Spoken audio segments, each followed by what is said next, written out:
ओम शांति। आज 2/1/2025 के प्यारे बाप दादा के अनमोल मधुर महावाक्य।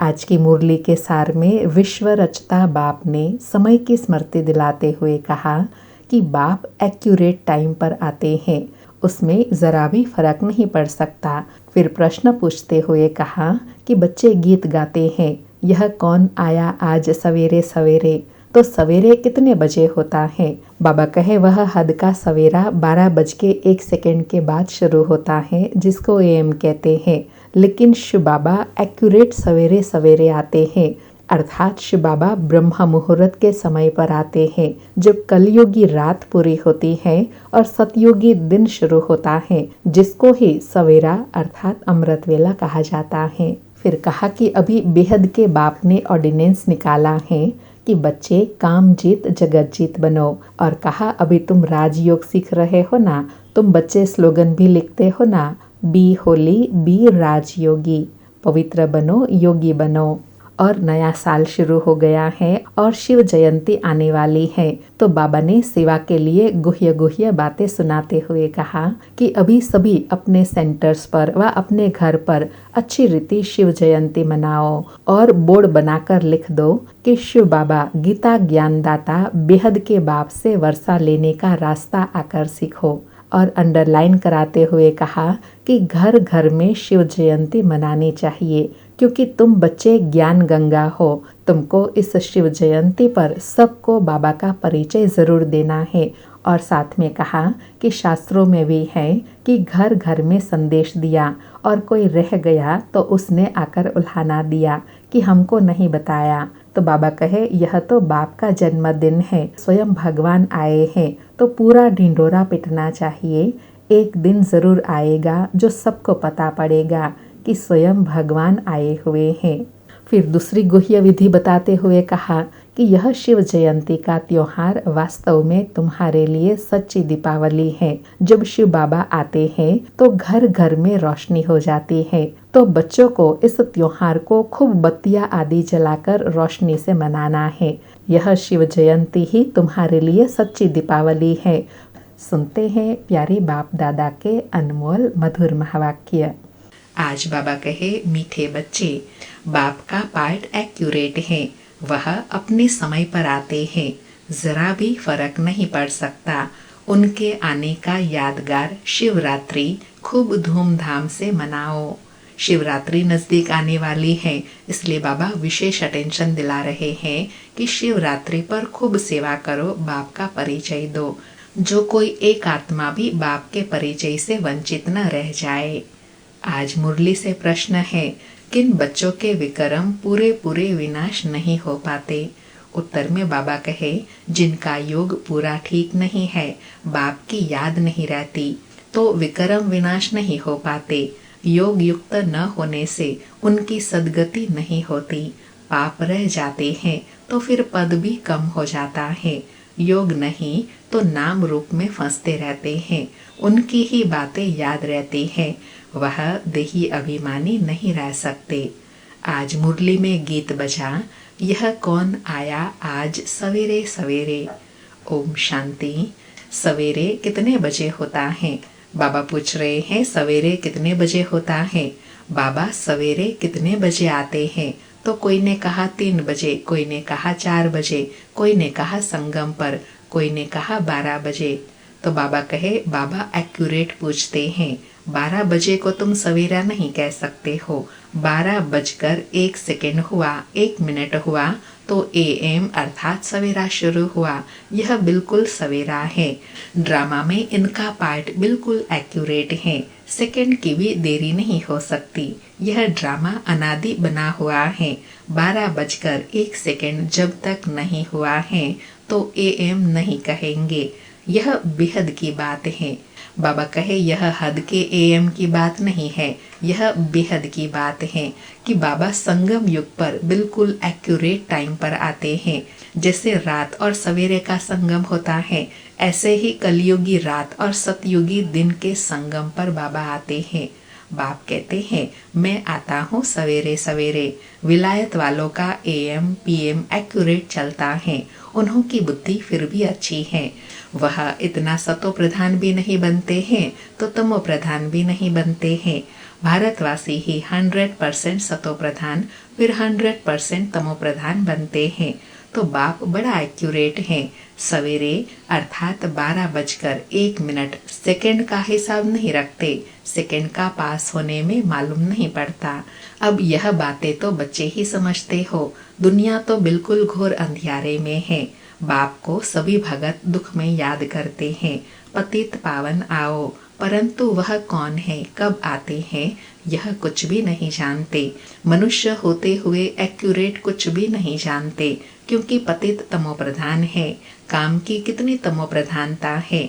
अभी बेहद का बाप ऑर्डिनेंस निकालते हैं, बच्चे काम जीत जगत जीत बनो। अगर अभी पवित्र नहीं बनेंगे तो विनाश को पाएंगे। तुम पवित्र बनने से अविनाशी पद को पाएंगे।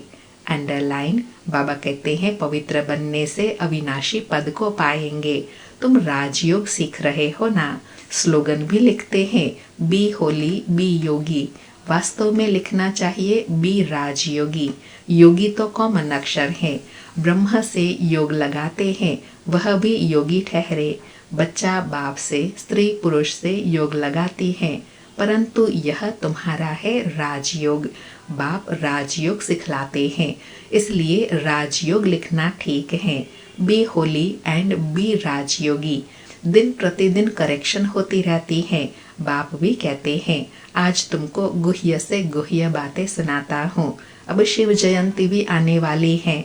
शिव जयंती तो तुमको अच्छी रीति मनानी है। शिव जयंती पर तो बहुत अच्छी रीति सर्विस करनी है।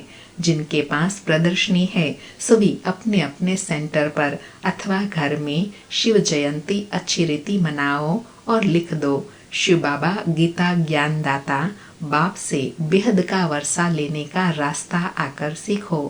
बल बत्तियां आदि भी जला दो, अर्थात चित्र के आसपास लाइट भी लगा दो जो देखने में अच्छा लगे। घर घर में शिव जयंती मनानी चाहिए। अंडरलाइन, बाबा कहे इस वर्ष क्या करना है, घर घर में शिव जयंती मनानी है। अर्थात बाबा के हर एक ब्राह्मण बच्चे को, सबको बाबा का परिचय जरूर देना है। बाबा कहे तुम ज्ञान गंगाए हो ना, तो हर एक के पास गीता पाठशाला होनी चाहिए। घर घर में गीता तो पढ़ते हैं ना, पुरुष से भी माताएं भक्ति में तीखी होती हैं। ऐसे कुटुंब परिवार भी होते हैं जहाँ गीता पढ़ते हैं, तो घर में भी चित्र रख देने चाहिए। लिख दे कि बेहद के बाप से आकर फिर से वर्षा लो।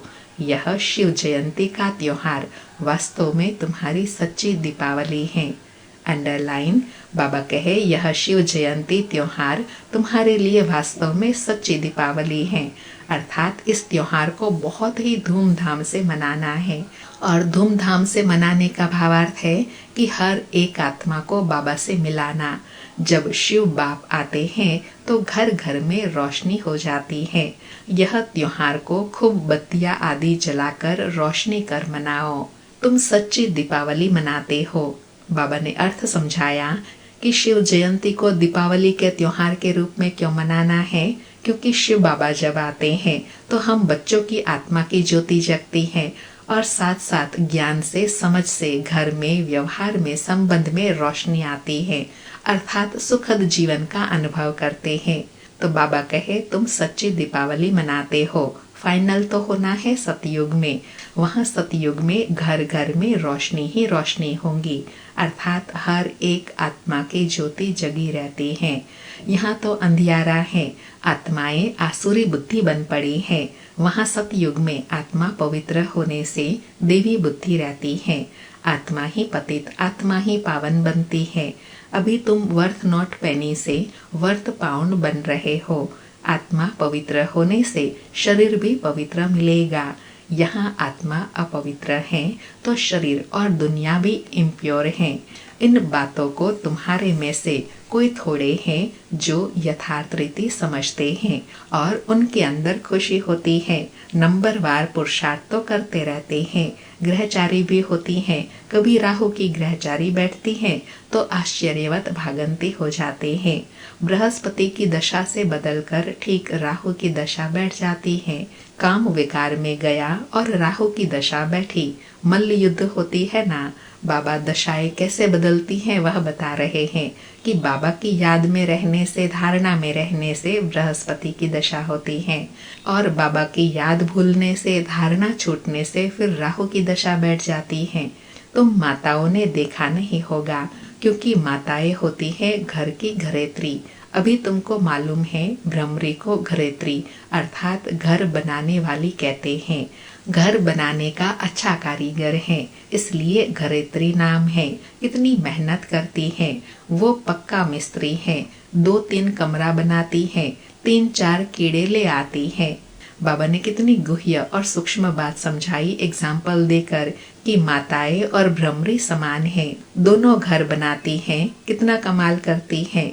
बाबा कहे वैसे तुम भी ब्राह्मणिया हो, चाहे 1-2 को बनाओ, चाहे 10-12 को, चाहे 100 को, चाहे 500 को बनाओ, मंडप आदि बनाते हो, यह भी घर बनाना हुआ ना।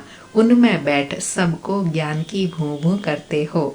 आज बाबा ने कहा ना, मैं तुमको गुह्य बातें बताता हूँ, तो सचमुच बाबा कितनी गुह्य गुह्य बातें समझा रहे हैं।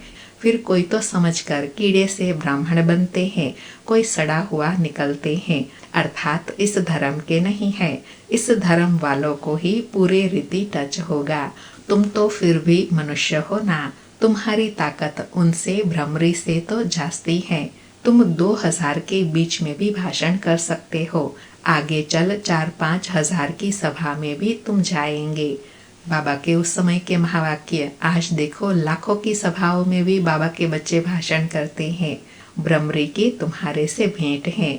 आजकल सन्यासी लोग भी बाहर विदेशों में जाकर कहते हैं हम भारत का प्राचीन राजयोग सिखाते हैं। आजकल माताएं भी गेरू कफनी पहनकर जाती हैं, फॉरेनर्स को उठाकर आती हैं, उनको कहती हैं भारत का प्राचीन राजयोग भारत में चलकर सीखो। तुम ऐसे थोड़े ही कहेंगे भारत में चलकर सीखो, तुम तो फॉरेन में जाएंगे तो वहां ही बैठकर समझाएंगे यह राजयोग सीखो तो स्वर्ग में तुम्हारा जन्म हो जाएगा। इसमें कपड़ा आदि पहनने की बात नहीं है, यहाँ है ही देह के सब संबंध भूल अपने को आत्मा समझ बाप को याद करो। कोई कपड़े आदि की बात नहीं है, यहाँ तो मन की स्थिति बनाने की बात है। बाप ही लिबरेटर गाइड हैं, सबको दुख से लिबरेट करते हैं। अभी तुमको सतो प्रधान बनना है। तुम पहले गोल्डन एज में थे, अब आयरन एज में हो। सारी वर्ल्ड, सभी धर्म वाले आयरन एज में है। कोई भी धर्म वाला मिले उनको कहना है, बाप कहते हैं अपने को आत्मा समझ, तुम मुझ बाप को याद करो तो तुम पावन बन जाएंगे, फिर मैं साथ ले जाऊंगा। बस इतना ही बोलो, जास्ती नहीं। बाबा कहते हैं सबको संदेश क्या देना है, यह 2 लाइन में कि बाबा आए हैं हमको अपने साथ ले जाने के लिए। यह तो बहुत सहज है, तुम्हारे शास्त्र में भी है कि घर घर में संदेश दिया, कोई एक रह गया तो उसने उल्हाना दिया, मुझे कोई ने बताया नहीं। बाप आए हैं तो पूरा ढिंडोरा पिटना चाहिए, अर्थात कोई भी आत्मा संदेश के बिना रह न जाए। एक दिन जरूर सबको पता पड़ेगा कि बाप आए हैं शांति धाम सुख धाम का वर्षा देने। बरोबर जब डिटिज्म था तो और कोई धर्म नहीं था, सभी शांति धाम में थे। ऐसे ऐसे ख्यालात चलने चाहिए, स्लोगन बनाने चाहिए। बाप कहते हैं देह सहित सब संबंधों को छोड़ो, अपने को आत्मा समझ, मुझ एक बाप को याद करो तो आत्मा पवित्र बन जाएंगी। अभी आत्माएं अपवित्र हैं, अभी सबको पवित्र बनाई, बाप गाइड बन वापस ले जाएंगे। सब अपने अपने सेक्शन में चले जाएंगे, फिर डीटी धर्म वाले नंबरवार आएंगे। कितना सहज है, यह तो बुद्धि में धारण होना चाहिए। जो सर्विस करते हैं वह छिपे नहीं रह सकते, डिसर्विस करने वाले भी छिप नहीं सकते। सर्विसेबल बच्चों को बाबा बुलाते हैं, जो कुछ भी ज्ञान नहीं सुना सकते उनको थोड़े ही बुलाएंगे, वह तो और ही नाम बदनाम कर देंगे। कहेंगे बीके ऐसे होते हैं क्या, पूरा सरेंडर भी नहीं करते तो नाम बदनाम हुआ ना। अर्थात अपने आप को बाबा का बनने के बाद पूरा समर्पित नहीं करते हैं, फिर कोई ऐसा कर्म करते हैं तो बाबा का नाम बदनाम होता है। शिव बाबा का नाम बदनाम करने वाले ऊंच पद पा न सके। जैसे यहाँ भी कोई तो करोड़पति है, पद्मपति भी है, कोई तो देखो भूख मर रहे हैं, ऐसे बेगर्स भी आकर प्रिंस बनेंगे। अभी तुम बच्चे ही जानते हो, वही श्री कृष्ण जो स्वर्ग का प्रिंस था, वह फिर बेगर बनते हैं, फिर बेगर टू प्रिंस बनेंगे। यह बेगर थे ना, थोड़ा बहुत कमाया, वह भी तुम बच्चों के लिए, नहीं तो तुम्हारी संभाल कैसे हो। यह सब बातें शास्त्रों में थोड़े ही है। अर्थात बाबा कहते हैं पहले ब्रह्मा बाबा साधारण थे ना, लेकिन शिव बाबा को उनके द्वारा विशेष कार्य करना था, बच्चों की पालना भी करनी थी, तो फिर कितना कमाया और बच्चों की पालना हुई। यह सब बातें शास्त्रों में थोड़े ही है, शिव बाबा ही आकर बतलाते हैं। बरोबर यह गावड़े का छोरा था, नाम कोई कृष्ण नहीं था। यह आत्मा की बात है, इसलिए मनुष्य मूंझे हुए हैं। तो बाबा ने समझाया, शिव जयंती पर हर एक घर घर में चित्रों पर सर्विस करे। अंडरलाइन, बाबा ने समझाया कि शिवरात्रि पर हर एक लिख दे कि बेहद के बाप से 21 जन्मों के लिए स्वर्ग की बादशाही सेकंड में कैसे मिलती है। सो आकर समझो, जैसे दिवाली पर मनुष्य बहुत दुकान निकाल बैठते हैं, तुमको भी अविनाशी ज्ञान रत्नों का दुकान निकाल बैठना है। आज बाबा कितनी गुह्य गुह्य बातें समझा रहे हैं कि जैसे दिवाली पर अनेक लोग दुकान लगाते हैं ना, नई नई दुकानें लगाते हैं, ऐसे बाबा कहते हैं शिव जयंती भी तुम बच्चों के लिए सबसे बड़ा त्योहार है, जैसे दीपावली। तो तुम बच्चों को भी ज्ञान रत्नों का दुकान लगाकर बैठना है, सबको ज्ञान रत्न बांटने हैं, बाबा का परिचय देना है। बाबा कहे तुम्हारा कितना अच्छा सजाया हुआ दुकान होगा। मनुष्य दिवाली पर रखते हैं, तुम फिर शिव जयंती पर रखो। जो शिव बाबा सबके दीपक जगाते हैं, तुमको विश्व का मालिक बनाते हैं, वह तो लक्ष्मी से विनाशी धन मांगते हैं, और यहाँ जगत अम्बा से तुमको विश्व की बादशाही मिलती है। यह राज बाप समझाते हैं। बाबा कोई शास्त्र थोड़े ही उठाते हैं। बाप कहते हैं मैं नॉलेजफुल हूँ ना, हाँ यह जानते हैं फलाने फलाने बच्चे सर्विस बहुत अच्छी करते हैं, इसलिए याद पड़ती है। बाकी ऐसे नहीं कि एक एक के अंदर कोई बैठ जानता हूँ। हाँ, कोई समय पता पड़ जाता है, यह पतित है, शक पड़ता है, उनकी शक्ल ही मायूस हो जाती है, तो ऊपर से बाबा भी कहला भेजता है, इनसे पूछो, यह भी ड्रामा में नोंद है, जो कोई कोई के लिए बताते हैं, बाकी ऐसे नहीं सबके लिए बताएंगे। बाबा कहते हैं यह संदेश भी किसी किसी के लिए आता है, सबके लिए नहीं। ऐसे तो ढेर है, काला मुंह करते हैं, जो करेंगे सो अपना ही नुकसान करेंगे। सच बतलाने से कुछ फायदा होगा, नहीं बताने से और ही नुकसान करेंगे। समझना चाहिए बाबा हमको गोरा पावन बनाने आए हैं और हम फिर काला मुंह कर लेते हैं। यह है ही कांटों की दुनिया, ह्यूमन कांटे हैं। अर्थात बाबा कहते हैं मनुष्य ही कांटे समान बन गए हैं, दुखदाई। सतयुग को कहा जाता है गार्डन ऑफ अल्लाह और यह है फॉरेस्ट। इसलिए बाप कहते हैं जब जब धर्म की ग्लानि होती है तब मैं आता हूँ। फर्स्ट नंबर श्री कृष्ण देखो, फिर 84 जन्म के बाद कैसे बन जाते हैं। अभी सब है तमो प्रधान, आपस में लड़ते रहते हैं, यह सब ड्रामा में है। फिर स्वर्ग में यह कुछ नहीं होगा। पॉइंट्स तो ढेर की ढेर हैं, नोट करनी चाहिए। जैसे बैरिस्ट्री लोग भी पॉइंट्स का बुक रखते हैं ना, डॉक्टर लोग भी किताब रखते हैं। कल भी बाबा ने कहा था, आज भी बाबा स्मृति दिला रहे हैं, उसमें देख दवाई देते हैं। तो बच्चों को कितना अच्छी रीति पढ़ना चाहिए, सर्विस करनी चाहिए। बाबा ने नंबर 1 मंत्र दिया है, मन मना भव। बाप और वर्षे को याद करो तो स्वर्ग के मालिक बन जाएंगे। शिव जयंती मनाते हैं, परंतु शिव बाबा ने क्या किया, जरूर स्वर्ग का वर्षा दिया होगा। उनको 5000 वर्ष हुए, स्वर्ग से नर्क, नर्क से स्वर्ग बनेगा। बाप समझाते हैं बच्चे योग युक्त बनो तो तुम्हें हर बात अच्छी तरह समझ में आएंगी। अंडरलाइन, बाबा कहते हैं बच्चे योग युक्त बनो तो तुम्हें ज्ञान की हर बात अच्छी रीति समझ में आएंगी। परंतु योग ठीक नहीं है, बाप की याद नहीं रहती तो कुछ समझ नहीं सकते, विक्रम विनाश भी नहीं हो पाते, योग युक्त न होने से इतनी सद्गति भी नहीं होती, पाप रह जाते हैं, फिर पद भी कम हो जाता है। बहुत है योग कुछ भी नहीं है, नाम रूप में फंसे रहते हैं, उनकी ही याद रहती होंगी, विक्रम विनाश कैसे होंगे। बाप कहते हैं देही अभिमानी बनो।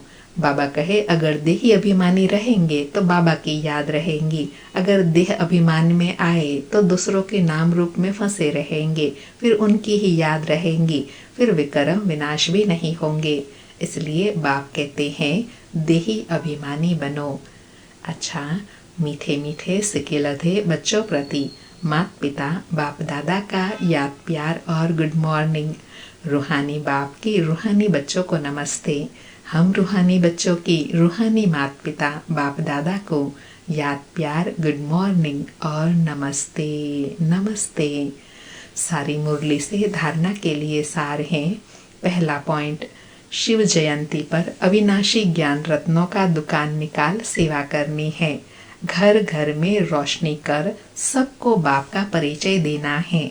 दूसरा पॉइंट, सच्चे बाप से सच्चा होकर रहना है, कोई भी विक्रम करके छिपाना नहीं है, ऐसा योग युक्त बनना है जो कोई भी पाप रह न जाए, किसी के भी नाम रूप में नहीं फंसना है।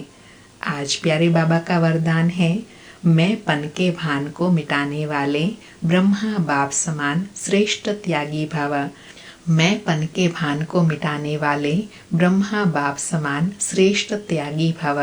स्पष्टीकरण है, संबंधों का त्याग, वैभव का त्याग कोई बड़ी बात नहीं है, लेकिन हर कार्य में संकल्प में भी औरों को आगे रखने की भावना रखना, अर्थात अपनेपन को मिटा देना, पहले आप करना, यह है श्रेष्ठ त्याग।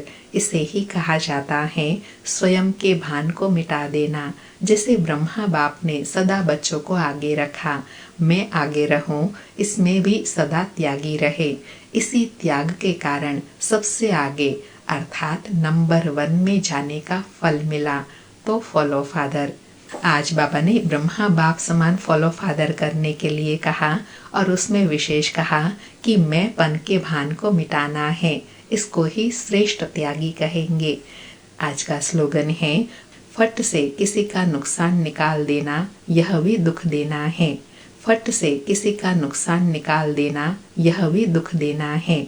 आज 2 जनवरी का विशेष अभ्यास है।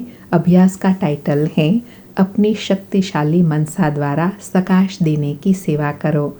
आज बाबा कहे, जैसे ऊंची टावर से सकाश देते हैं, लाइट माइट फैलाते हैं, ऐसे आप बच्चे भी अपनी ऊंची स्थिति अथवा ऊंचे स्थान पर बैठ कम से कम 4 घंटा विश्व को लाइट और माइट दो। जैसे सूर्य भी विश्व में रोशनी तब दे सकता है जब ऊंचा है, तो साकार सृष्टि को साकाश देने के लिए ऊंचे स्थान निवासी बनो। आज बाबा ने सेवा के लिए कहा कि सर्वोच्च स्थिति पर बैठकर कम से कम 4 घंटा सभी आत्माओं को लाइट माइट से सबको साकाश दो।